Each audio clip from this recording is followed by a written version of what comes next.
Halo YouTube, selamat datang di channel Motomobi. Wah, Land Rover, Range Rover. Ya, dua kali penyebutan Rover. Ini mungkin karena arti Rover secara general adalah pengembara atau penjelajah. Tidak mau kalah dengan yang legend dari Jepang juga, yang ada cruiser-cruisernya gitu, yaitu Land Cruiser. Dulu hanya ada kata Land Rover. Seri 1, seri 2, dan seterusnya. Namun seiring perkembangan zaman, Land Rover yang versi tangguhnya atau pekerjanya ditambahkan kata Defender. Versi tengahnya untuk overland bisa pilih seri Discovery namanya. Dan yang versi mewahnya adalah Range Rover. Benar-benar ditempel ketat. Kalau Toyota versi pekerjanya yaitu seri 70, tengahnya Prado, dan yang mewahnya adalah Land Cruiser. Makanya Land Rover ini bela-belain namanya menjadi double Land Rover, Range Rover, agar menegaskan bahwa ini mobil mewahnya. Oke, Range Rover ini sudah menghasilkan 5 generasi hingga video ini dibuat. Range Rover sendiri sebenarnya sudah ada prototipenya sejak tahun 1967. Namanya juga masih Road Rover, yang merupakan versi lebih besar daripada Land Rover regular. Namun karena satu dan lain hal, generasi pertama baru muncul tahun 1970.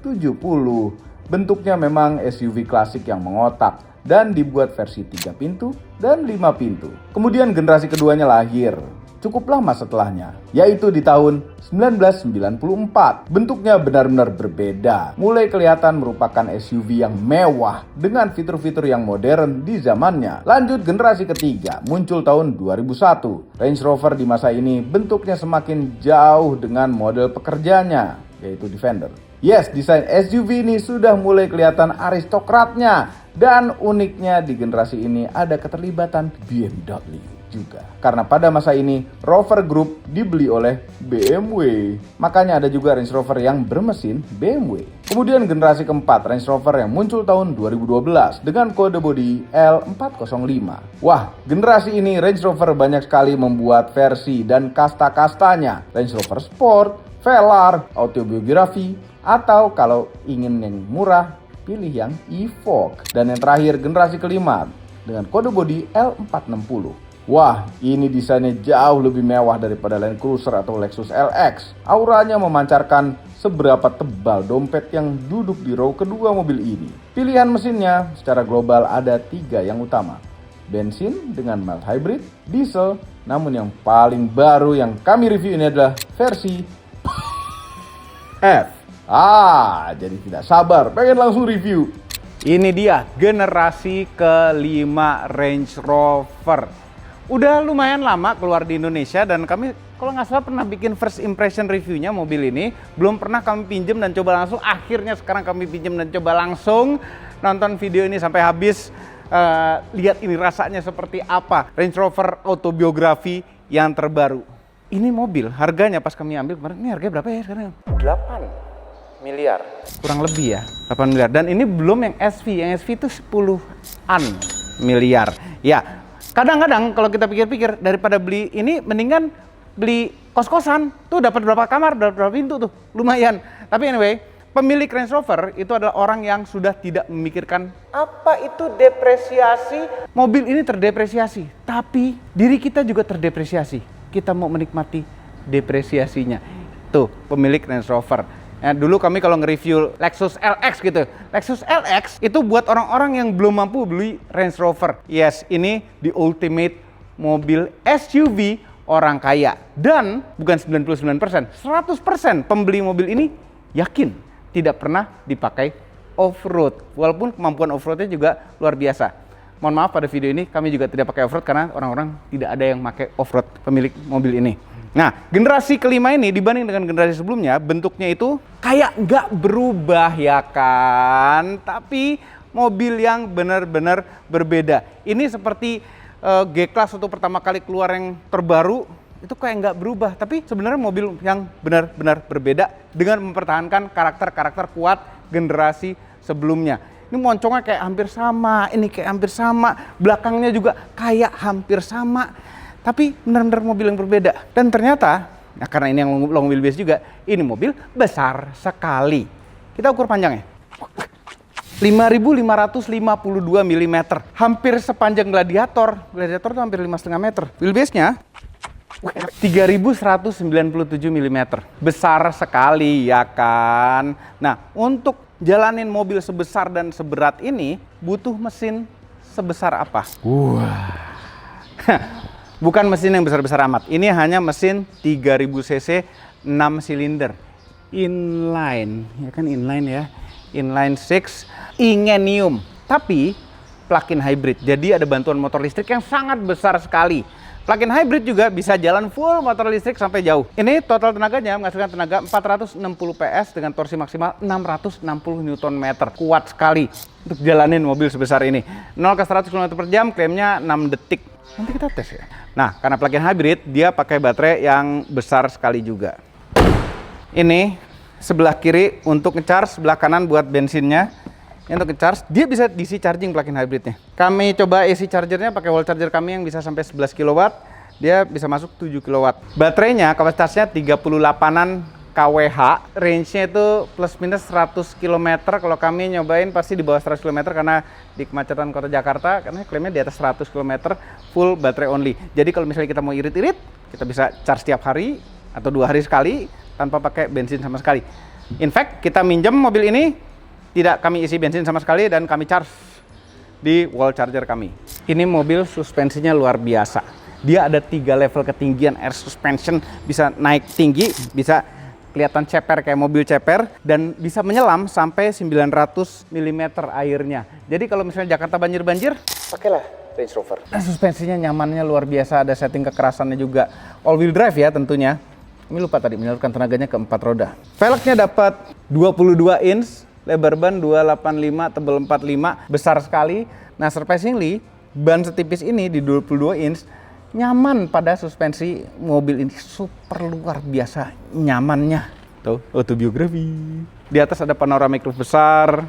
Terus ini sisa-sisa peninggalan generasi sebelumnya. Dan sebelumnya kan lampunya begini. Terus belakangnya Range Rover baru tuh hitam gitu, blackout. Kita buka bagasinya. Nah, ini bagasinya.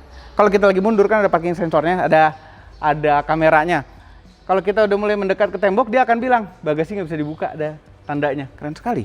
Dan bagasinya buka atas dan bawah. Biasanya kalau kayak begini, buka atas bawah untuk menghemat tempat. Jadi kita bisa parkir lebih rapat lagi ke belakang. Cuma pada mobil ini kelihatannya enggak karena ini juga cukup panjang.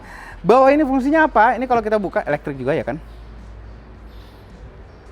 Ini bisa dipakai buat tempat duduk. Ya kan, dapat juga sebenarnya paddingnya, empuk-empuknya kita bisa taruh sini. Tapi yang ini kami tidak menemukan empuk-empuk ya, ada di mana? Ini dinaikin buat senderannya, nanti ditaruh empuk-empuknya lagi juga di sini. Bisa dibuka begitu, bisa juga dibuka begini. Yang ini nggak tahu fungsinya buat apa, ini buat ngejepit-jepit sesuatu. Bisa digeser tuh, buat naruh sesuatu gitu kali ya. Ini ada tempat tool-tool lagi, bentuk ban serep memang dalamnya gini. Terus ada tombol-tombol di belakang sini. Ini buat ngelipet jok. Jadi kalau mau bawa barang banyak, apakah bisa rata lantai? Kita bisa lipat langsung joknya di sini. Kanan kiri. Secara elektrik dia naikin dulu armrestnya. Nah, tuh dia. Jadi ini mobil jok belakangnya tuh gede banget ya. Intinya dia tidak rata lantai. Ngelipet paling banter segitu, tapi nggak apa-apa, cukup lah. Ini ada tombol-tombol lagi nih. Ada untuk, ini ngelipet jok semuanya nih. Oh enggak, nurunin armrest. Terus untuk nyalain auto suspensinya turun. Kayaknya kalau buka bagasi ya kan. Kita kalau ini ketinggian juga, misalnya Anda Dendimas gitu nggak nyampe setinggi ini, kita pencet ini untuk turunin suspensinya. Keren sekali. Terus ini nih buat nutup ini nih harusnya tirainya. Cuma ini tirainya mechanical. Gini, bukan tirai namanya, divider. Mechanical seperti ini. Ada 12 volt power outlet juga. Kalau mau ngecas handphone rahasia disimpan di sini. Dan tinggal kita tutup. Tutupnya juga powered. Dia itu kan kalau misalnya kita nutupin, kita buka lagi, kita nutup pencet atasnya, bawahnya juga ikut-ikutan. Ini bagus deh, ini pakai tali begini ya, cukup ya. Bukan pakai shock begini. Shock. Kan satisfying. Satisfaction. Teknologi. Dia mati lagi nanti. Ada footstep yang keluar tuh kalau misalnya pintunya dibuka. Kemudian lihat ini, karena ini adalah yang long wheelbase, jadi leganya itu luar biasa. Ini di belakang posisi setir kami hampir 2 jengkal, kaki hampir nggak kena. Dan ini sama sekali nggak majuin jok yang paling depan ini. Kalau misalnya kita mode bos sebelah kiri, kita coba mode bos. Hah, nggak bisa lewat gimana nih? Ada ambras gede ini. Kita tinggal pencet ini. Teknologi. Jadi yang teknologi itu Range Rover juga. Semuanya bergelimpangan kulit-kulit ya. Ini headlining, semuanya kulit-kulit di plafon. Kulit lit nih. Jadi kalau masuk mobil ini tuh baunya kulit to the max. Itu sampai nempel ke baju kita, badan kita. Kalau kita turun ketemu orang yang ngerti Range Rover, orang itu akan tahu. Dulu naik Range Rover ya? Nice. Ini kita turunin lagi. Ini bisa bertiga ya sebenarnya di belakang sini ya. Yang tengah sangat nggak enak. Senderannya keras. Karena ini lebih berfungsi untuk armrest daripada buat disenderin. Kita mulai dari atas, nih ada washer bar. Bagus sekali juga nih, feel mahalnya itu luar biasa. Ada lampu kabin yang nyala, ini ada gantungan. Ini semua bergelimpangan kulit-kulit juga. Untuk privacy lebih, bos-bos kita bisa tutup. Ada tirainya lagi daripada pemandangannya cara turbo. Tuh, makin dekat makin lambat. Anyway, ntar kacanya ini kan pasti double glass dong. Pasti, mobil Cina aja pada double glass. Masa ini nggak double glass ya kan? Speaker Meridian Surround tuh ada di mana-mana, bahkan di sini ada Meridiannya. Ini untuk ngatur jok, bentuknya seperti jok biasa, cuma mungkin ngirit tombol ya. Memorinya tuh ada di toggle-toggle ini juga. Nih, memorinya. Jadi ada 3 memori sebelah kiri, 3 memori sebelah kanan juga. Ini semua juga ada banyak tombol-tombol buat mute radio, buat nutup sunshade. Kita juga bisa ngatur ini. Switch-nya mau ngatur jendela mana, buka jendela kanan atau kiri atau dua-duanya. Fungsinya apa? Ketika kita mau pamit dada-dada, sana kan nggak mungkin tuh, buka jendela sana. Kita buka dari sini, dah gitu, like a boss. Kita tutup lagi dari sini. Hah? Nggak ada? Oh iya gitu ya. Kelegaannya seperti apa di sini? Ketika mode bos, tanpa bawa ajudan, kita bisa atur dari layar ini. Ini pencet F. Kita sit away. Wah, tuh lihat tuh. Lihat tuh. Leganya begini nih. Kaki tuh nggak nyampe ya kan. Tinggi kami 174. Kaki nggak nyampe. Tapi kalau direbahin habis, kita recline. Sayang sekali ini nggak ada leg rest-nya. Ada leg rest-nya enak banget. Ya segini. Wow. Ini masih bisa disenderin lagi. Masih bisa disenderin lagi. Ini masih bisa dimajuin lagi dah. Segini guys. Lega sekali. Ini kayak Rolls Royce-nya SUV. Enggak ada yang udah punya Cullinan. Nah, di layar tengah ini, bisa balik lagi. Oh iya, dengan mode ini maju habis, sayangnya supirnya kehalangan headrest. Nggak tahu caranya gimana. Jangan-jangan bisa dilipat atau bisa dicopot. Ini layar ini untuk ngatur jok. Ada pemanas dan pendingin jok. Diatur dari sini juga. Home. Ada AC juga kita bisa atur dari sini, kita gedein blowernya karena panas sekali hari ini. Pencahayaan, perlampuan juga bisa diatur dari sini. Sekarang kita matiin ini. Ambient light-nya bisa diatur dari sini juga, ultraviolet. Menunya simple, menurut kami ya, simple sekali. Terus, apa fungsinya ini? Kita bisa buka dari sini. Wah, teknologi ya! Ini kita buka cup holder. Gitu doang tuh. Buka repot-repot, cup holder. Nah, ini ada tempat naruh juga, ini tempat naruh handphone. Nah, ini di bawah, kita naikin dulu. Teknologi! Kenapa jadi ada bunyi itu terus gitu di kepala ya? Ini ada puter-puteran AC juga, jadi dual zone di belakang. Nah, ini kan suhu nih. Mana sih kok berubah suhunya? Masih low aja. Ikut dari depan kali ya. Ini kalau dipencet untuk pendingin dan pemanas jok. Ke kanan manasin, ke kiri dinginin. Terus kalau kita tarik, dia masuk ke mode auto. Oh, ini blower nih. Kita bisa ganti blower. Oh, tarik buat blower aja. Yang ini tarik buat blower aja. Nah, ini kekuatan semburannya juga selain dari layar, kita bisa atur dari sini juga. Semburannya ini. Ini arahnya semua kaki, mau auto, mau muka aja. Bisa. Ini bisa dibuka, ada tempat naruh-naruh lagi. Banyak dalam loh ini. Ini tempat majalah, tapi kok kecil sekali ya? Tempat apa ini ya? Terus, joknya itu sangat empuk. Dengan kulit yang sangat mahal. Kayaknya tuh seumur hidup tuh kayak mesti punya ginian satu aja ya. Sekali aja gitu. Dulu orang tua kami pernah punya Gen 1 dan Gen 2. Dua-duanya hanya punya sebentar aja, nggak tahu kenapa. Kayaknya gara-gara ternyata minjem. Kan nggak tahu juga, nggak pernah cerita dia. Mobil dari mana, beli di mana. Kita depan. Oke, kan tadi mobilnya udah dihidupin. Soft closing semuanya pintunya. Material mahal, lapis kulit. Kulit. Aduh, ya ampun. Ini kulit vegan apa kulit beneran ya? Kalau kulit beneran, kulit segini banyak bisa dapat berapa ton daging? Ini kayaknya wagyu nih. Jange, iya. Ini kalau udah bekas, udah 50 tahun lagi, ini kita bisa proses jadi jange. Jange X Range Rover. Vehicle software update is available. Nggak usah deh, nggak mau update sekarang ya kan, lagi review. Layar ini untuk ukuran mobil zaman sekarang memang tidak terlalu besar, tapi kami suka ini. Ini layar isinya itu interface-nya seperti didesain buat orang tua yang lebih mudah untuk dimengerti. Misalnya pinggir-pinggir ini AC nih kalau dipencet dia akan masuk ke menu AC, blowernya seberapa, ada pendingin jok, manas jok juga di sini. Nah, kalau yang sebelah kiri adalah untuk yang sisi sebelah kiri ya kan. Nah, mode di sini driving mode dan kawan-kawannya ada di sini. Kita bisa hybrid mode, EV mode dan safe mode. Safe mode itu berarti tidak dia mempertahankan isi baterainya. Hybrid ya sebagai hybrid biasa yang kalau misalnya baterai masih banyak dia akan ngabisin baterai sampai level tertentu dulu baru mesin ikutan nyala. Nah, EV mode ini lebih maksimalkan sampai EV-nya sampai baterainya itu mendekati habis. Tuh begitu. Cuma kalau di EV mode kita kick down, kita sampai nginjek tombol kick down-nya itu mesin pasti akan nyala. Auto hold segala macam, auto start stop engine juga ada di sini menunya. Nah, driving mode ada beberapa nih, dynamic untuk yang kebut-kebutan. Nah, ini kita kalau mencet ada haptiknya nih, bisa dimatiin haptiknya. Dynamic, comfort, eco atau auto. Kita biasanya di auto. Nah, off-road mode ada tombol yang berbeda lagi. Nih, off-road mode.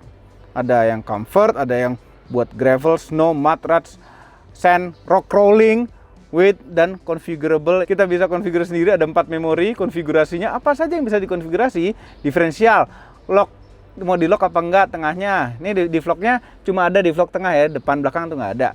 Powertrain, steering, segala itu kita bisa atur di sini dan kita save akhirnya. Nah, low gear-nya apakah ada? Tentu ada, karena ini adalah Range Rover. Ada tombol low gear-nya. Low gear-nya pakai tombol, nggak cekrok gitu. Tapi kalau kita pencet low gear, itu harus dinetralin dulu. Dia akan minta giginya netral dulu. Seperti biasa mobil off-road yang kita oper low gear. Ada cruise control yang buat di off-road. Ya, bisa matiin traction control di sini. Nah, kita bisa lihat informasinya di ini. Ini kalau nge-lock, terus ada posisi inclinometernya, altimeternya ada, kompasnya ada, ketinggiannya kita bisa atur manual dari sini ya. Mau auto ikutin driving mode, weight sensing nih kita bisa tahu nih sedalam apa banjir yang lagi kita lewatin. Nah, nih weight sensing. Jadi fungsi-fungsi ini off-roadan itu komplit ada di sini. Walaupun nggak ada di vlog depan dan belakang, bukan mobil yang leather frame tapi bisa. Oh iya, baru tiba-tiba ingat. DC chargingnya itu 50 kW. Dia punya peta sendiri juga yang nggak akan kami buka. Terus ada wireless CarPlay juga. Kamera ada banyak, ada kamera off-road. Enggak, hill descent control ngidupinnya. Ini cheat mode, nanti dia akan kayak kamera 540 ya. Jadi kalau mau ada batu-batuan, takut nginjek tai kucing, kita bisa ngindari dengan itu. Nah, masih banyak lagi dalam sini setting-settingan juga. Yang enak itu pada audio tuh suaranya enak sekali. Ini Meridian tulisannya, Meridian Signature. Audionya enak sekali. Ya kan mobil segini, masa audionya nggak enak? Tuh ada banyak lagi di dalam sini fungsi-fungsinya. Ada deep clean segala, air quality kita bisa lihat. Emang kadang-kadang kalau pakai haptic itu, nah tuh. Di luar 95, PM2,5-nya di dalam 52, padahal pintu kebuka. Filter tuh eksterior segini, interior kuning. Kalau pintunya ditutup nanti akan lebih bagus lagi. Sayangnya tidak ada puter-puteran volume. Jadi kami naik turunin suara audio tuh selalu dari setir, sayangnya. Padahal dari sini nih. Tuh, repot, nggak suka. Maunya puter-puteran fisik. Yes, fisik itu penting sekali. Nah, tadinya di bawah sini ini juga ada puter-puteran fisik untuk AC. Kenapa tiba-tiba hilang? Siapa yang naruh kayu di sini? Hilang puter-puterannya ya kan?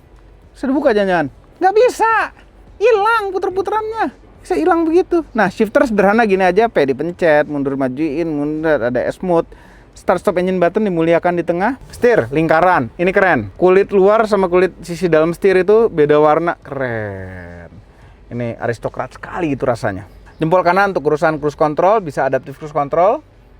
Tapi kami tidak menemukan gimana cara dia bisa megang setir. Kayaknya memang nggak bisa. Jempol kiri untuk urusan MID di sini. Oke, dan ada untuk ngidupin, untuk ngatur driving assistance-nya mau sensitif apa. So far alhamdulillah kami tidak menemukan, tidak ngalamin rem mendadak karena ada dipotong motor dan lain-lain.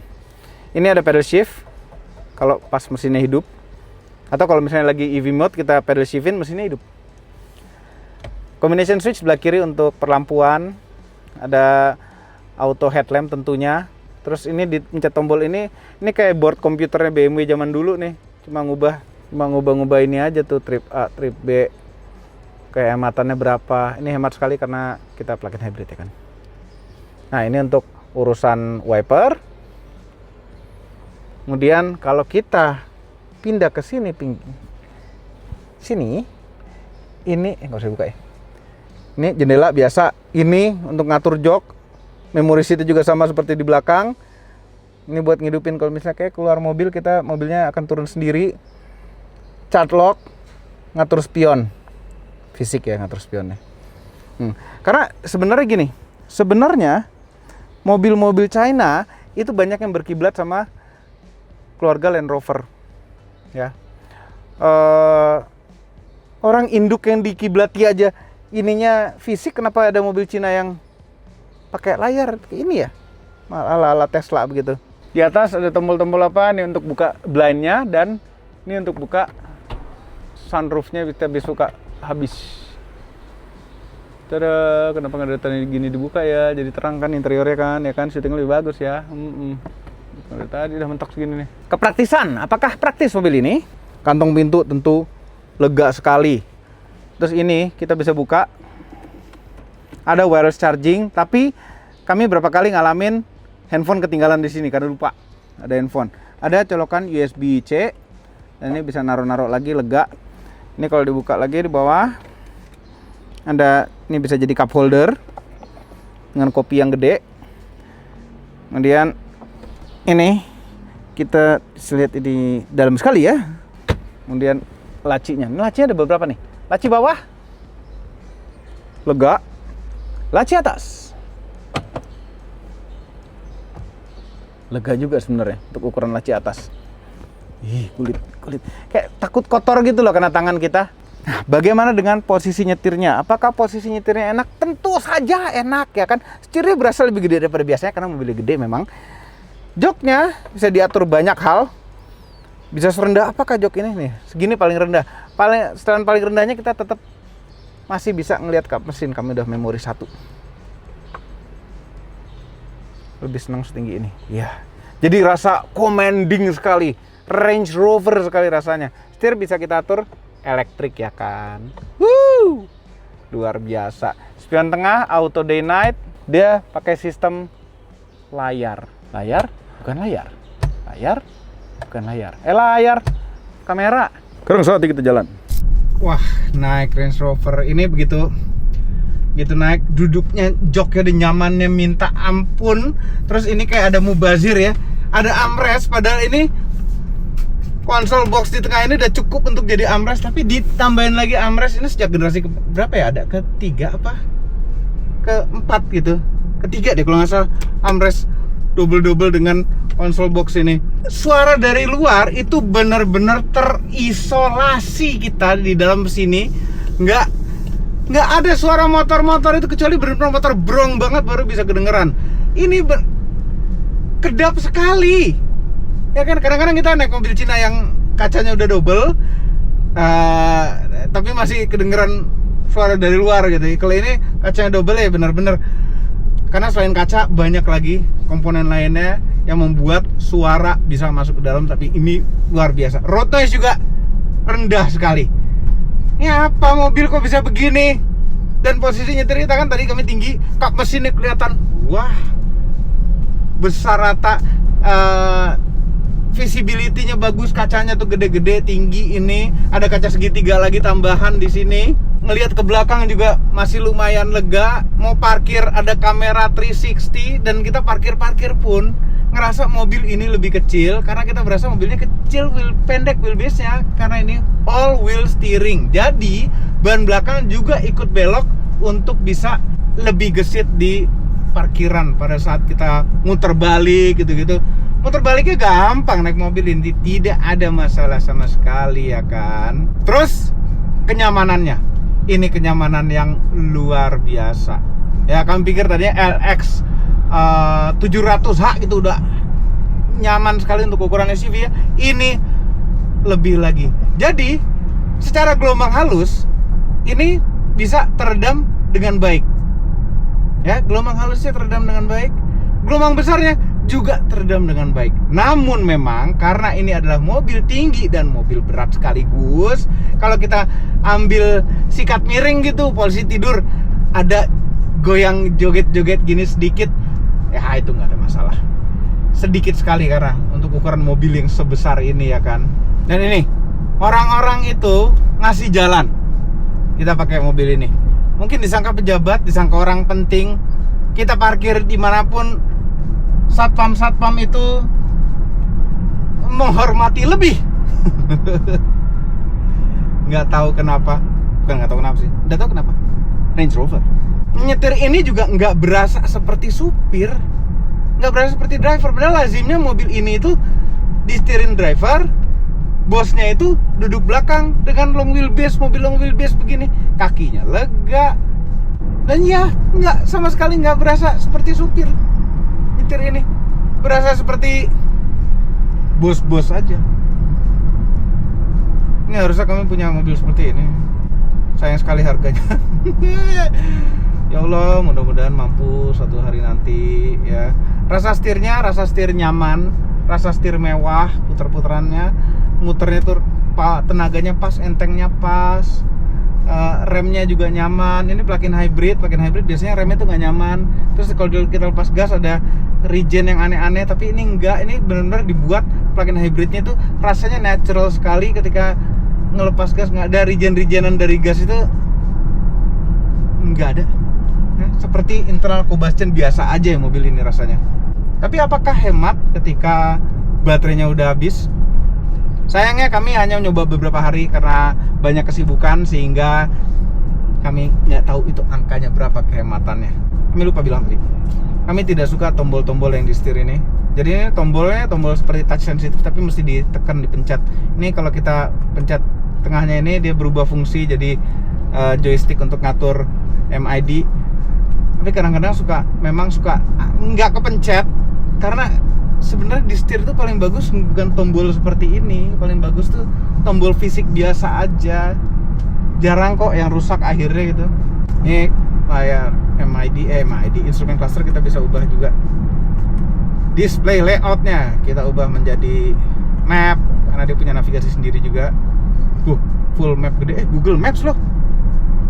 Ini bukan dari CarPlay kan? Iya, dia ngikutin dari Google Maps. Keren sekali, kelihatan gak sih? Keren sekali. Jadi nggak nyasar tuh, petanya ada banyak ya kan. Nih kalau kita oper ke lagu. Oke, kita mau tes 0-100. Ini modenya kita bikin ke dynamic. Ini ada head up display ya. Head up display itu ada RPM juga. Kalau kita di dynamic mode, kalau kita di comfort, RPM-nya hilang. RPM-nya itu cuma, susah sih ngeliatnya di kamera ya, head up display cuma gitu doang, jarum biasa terus ada merahnya. Ini kita oper ke sport. 1, 2, 3. Langsung nendang begitu.